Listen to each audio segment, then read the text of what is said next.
இந்தம்மா எதுக்குண்ணா இதெல்லாம் சொல்லுங்க. ஒன்றும் இல்லைம்மா, உன்கிட்ட எப்படி கேட்கறதுன்னு தெரியல. அட நான் உன் தங்கச்சினே, என்கிட்ட சொல்றதுக்கு என்ன தயக்கம்? கேளு. இல்லம்மா, நம்ம ஹோட்டல் இருக்குல்ல, ஆமா. அது செலவுக்காக வெளில கொஞ்சம் கடன் வாங்கியிருந்தோம். இப்போன்னு பார்த்து ஹோட்டல் ரொம்ப லாஸ் ஆயிடுச்சுமா.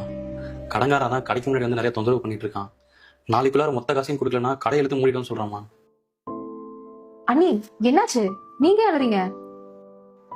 கடங்காரன் அண்ணியே ஒரு மாதிரி பேசிட்டாமா. ஒரு 1,00,000 ரூபாய் கிடைக்குமா? 1,00,000மா? என்னென்ன இப்ப வந்து கேக்குற? வீடே இப்பதான் புதுசா வாங்கணும், பொருள் எல்லாம் வாங்கி இப்பதானே போட்டோம். கொஞ்ச நாளைக்கு முன்னாடி தான் இருந்த பணத்தெல்லாம் எடுத்து போய் ரியல் எஸ்டேட்ல போட்டிருக்காரு. கையில இருந்த பணம் எல்லாம் செலவாயிடுச்சுண்ணே. ஓ அப்படியா? ஆமாண்ணே, இப்ப புதுசா பிசினஸ் வேற ஸ்டார்ட் பண்றாரு. கழுத்துல காதுல இருந்த நகையெல்லாம் வித்தாச்சு. இங்க பாரு. சரி விடுமா. என்ன நான் வேணா உனக்கு கடன் வாங்கி கொடுக்கட்டுமா? சாச்சா அதெல்லாம் ஒண்ணும் வேணாமா. நான் ஒரு முட்டா பையன், உன் நிலைமை என்னன்னு தெரியாம உன்ட்ட வந்து கேட்டுட்டு இருக்கேன். எனக்கு டைம் இல்ல, நான் வேற யார்ட்ட கேட்டு பாக்குறேன். சரிண்ணே. மாப்பிள்ள வந்தாருன்னா கேட்டதா சொல்லுமா. நான் சொல்றேண்ணே. கடைசி வரைக்கும் இப்படி முட்டாளாவே இருங்க. அவளுக்கு இந்த வாழ்க்கை அமைச்சு கொடுக்க நீங்க எவ்வளவு இழந்திருப்பீங்க. ஆனா உங்ககிட்ட நடிக்கிறா நாடகக்காரி. ஏய் சும்மா எல்லாம் தெரிஞ்ச மாதிரி நீ பாட்டுக்கு பேசிட்டு இருக்காது. தெரிஞ்சதுனாலதான் சொல்றேன். உங்ககிட்ட ஒண்ணும் இல்லாதப்ப கூட உங்க தங்கச்சி வீடு கட்ட காசு கேட்டாங்கன்னு உடனே கொடுத்தீங்கல்ல. இப்ப பாத்தீங்களா, வச்சுக்கிட்டே இல்லைன்னு சொல்றாங்க. இப்ப கூட சும்மாதான் சொல்றாங்க கடன் வாங்கி தரேன்னுட்டு. இங்க பாரு, உனக்கு அவ்வளவுதான். உனக்கு அவளை பத்தி என்ன தெரியும்? சும்மா நீ பாட்டு கோவத்தை கிளப்பிட்டு இருக்காத. நான் என் ஃப்ரெண்ட்ஸ் யார்ட்டையாவது கேட்டு பாக்குறேன்.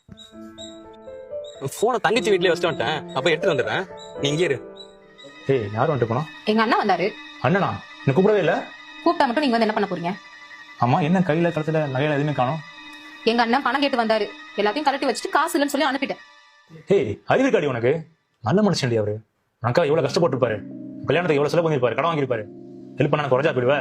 இங்க பாருங்க, இந்த மாதிரி நீங்க சொல்ற மாதிரி எல்லாம் இருந்தா பொழைக்க முடியாது. காசு தூக்கி கொடுத்துட்டு யார் போய் வாங்குறது? இன்னைக்கும் நன்றி மறக்கூடாது ரோஷினி. இதெல்லாம் கேட்க வேணா நல்லா இருக்கும். அவருக்கு வேணும்னா அவர் ரெடி பண்ணட்டும். ஒரு வாட்டி கொடுத்து பழக்கிட்டோம், அப்புறம் சும்மா சும்மா வந்து வாசல்ல நிப்பாரு. நீ எல்லாம் ஒரு தங்கச்சி, என்ன ஆனாலும் அண்ணன் மனசு உனக்கு வரைய வராது. எங்க அண்ணன் மனசு தானே. இந்த 2 ஆப்பிளும் ஆரஞ்சும் தான். அண்ணே வாண்ணே.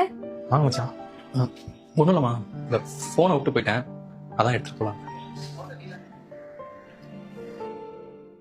தங்கச்சி, அண்ணன் ரொம்ப கஷ்டத்துல இருக்கான்னு சொல்லிட்டு உனக்கு ஏதாவது சாத்திர அவசரம் என்கிட்ட கேட்காம இருக்காது. உனக்கு எது வேணும் எப்ப வேணும்னாலும் அண்ணன்ட்ட கேளு. அண்ணன் முடிஞ்ச அளவுக்கு பண்றேன். தங்கச்சிங்க வேணா அண்ணனை மறக்கலாம், ஆனா அண்ணங்க எனக்கு தங்கச்சி மறக்க மாட்டேன்.